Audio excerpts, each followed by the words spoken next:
Hingga hari ini, saudara, sudah 103 santri berhasil diselamatkan, sementara 5 orang meninggal dunia.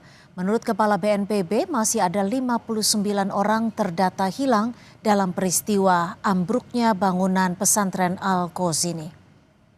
Per hari ini yang sudah terdata korbannya 108 korban.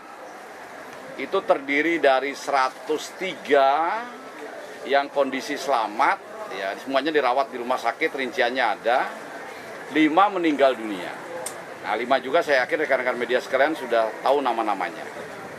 Nah sekarang yang masih hilang, yang ada datanya, yang ada fotonya, itu sementara terdata 59 orang. Di mana itu? Nah kita tidak tahu. Saudara, perkembangan terkini dari operasi penyelamatan ambruknya Pondok Pesantren Al-Qoz ini Buduran. Kita dengarkan laporan dari jurnalis Kompas TV, sudah ada Kika Madona dan juru kamera Dika Pratama.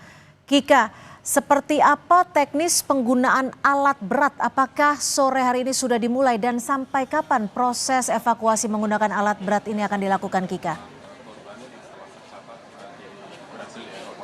Ya, Cynthia dan juga saudara, untuk proses atau mekanisme yang akan dilakukan terkait dengan alat berat ini, sebelumnya saya akan sampaikan terlebih dahulu bahwa untuk melakukan proses evakuasi ini ada 5 alat berat yang juga kemudian dikerahkan dengan penuh kehati-hatian.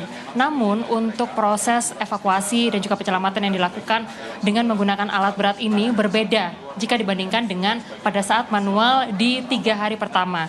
Jadi untuk proses dengan menggunakan alat berat ini dilakukan evakuasinya hanya sampai hari menjadi gelap seperti itu, atau tidak sampai dilakukan selama 1 hari 24 jam seperti manual sebelumnya. Ini karena memang secara pencahayaan ini menjadi kendala sehingga untuk proses evakuasi ini dilakukan tidak sampai malam hari.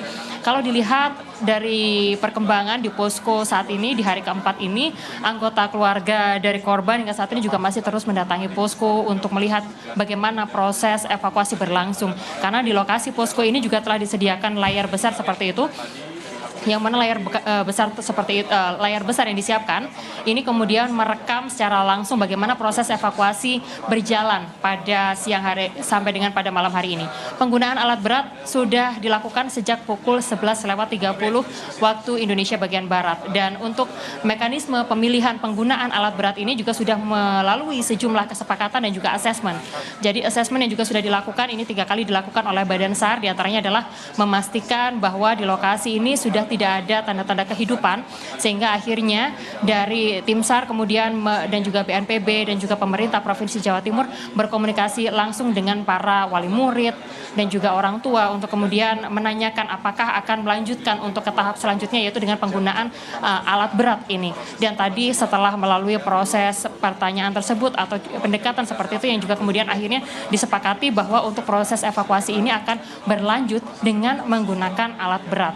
Sampai kapan untuk penggunaan alat berat ini dilakukan? Tadi kalau berdasarkan informasi yang kami terima, bahwa proses evakuasi ini masih akan terus dilakukan sampai seluruh korban ini berhasil terevakuasi. Tentunya ada beberapa protokol yang juga kemudian diberlakukan selama masa evakuasi ini berlangsung. Salah satunya adalah karena dikhawatirkan terjadi getaran dan juga berpengaruh terhadap bangunan-bangunan lainnya yang ada di sekeliling lokasi tempat kejadian perkara.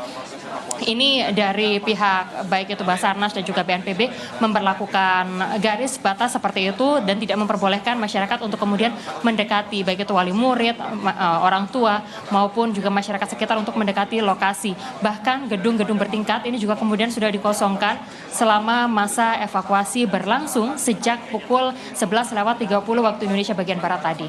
Sementara itu saudara, tadi juga sudah disampaikan bahwa untuk proses evakuasi ini juga melibatkan sejumlah personil gabungan, diantaranya adalah ada 219 orang petugas yang juga kemudian dilibatkan tentunya dengan kemampuan-kemampuan khusus yang juga kemudian mumpuni untuk melakukan proses evakuasi, karena evakuasi ini dilakukan dengan penuh kehati-hatian.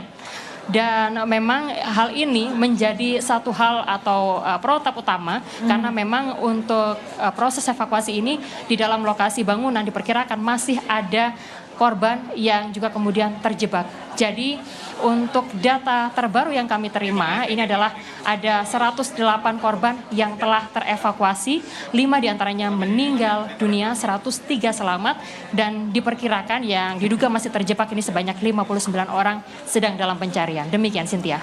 Ya, Kika, lalu ada berapa alat berat yang diterjunkan dan targetnya berapa lama untuk mengevakuasi seluruh korban yang memang disebutkan masih ada 59 orang yang hilang? Kalau tadi Anda menanyakan sampai kapan, ini tadi juga sempat kami konfirmasi, adakah target waktu kapan sekiranya untuk proses evakuasi ini akan berlangsung.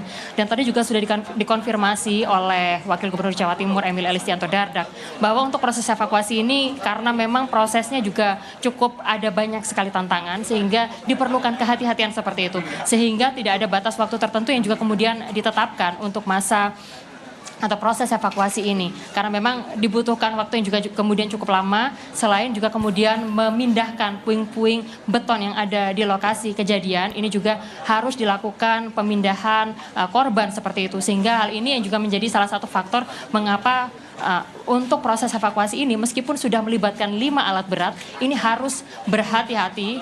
Dan yang juga kemudian saat ini masih kami pantau di lokasi adalah keluarga juga masih terus berdatangan untuk memastikan anggota keluarganya bisa segera teridentifikasi dan terevakuasi. Jadi sampai kapan posko juga masih akan terus ada untuk kemudian melayani baik itu wali murid, orang tua yang hingga saat ini juga masih mencari tahu keberadaan dan juga proses evakuasi dan juga proses identifikasi yang juga kemudian sudah berlangsung.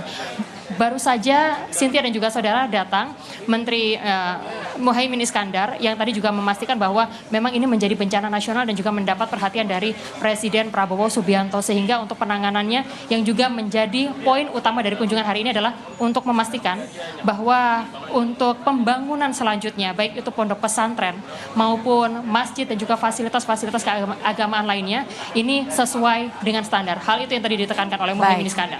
Demikian. Terima kasih jurnalis Kompas TV Kika Madona melaporkan langsung dari Sidoarjo, Jawa Timur.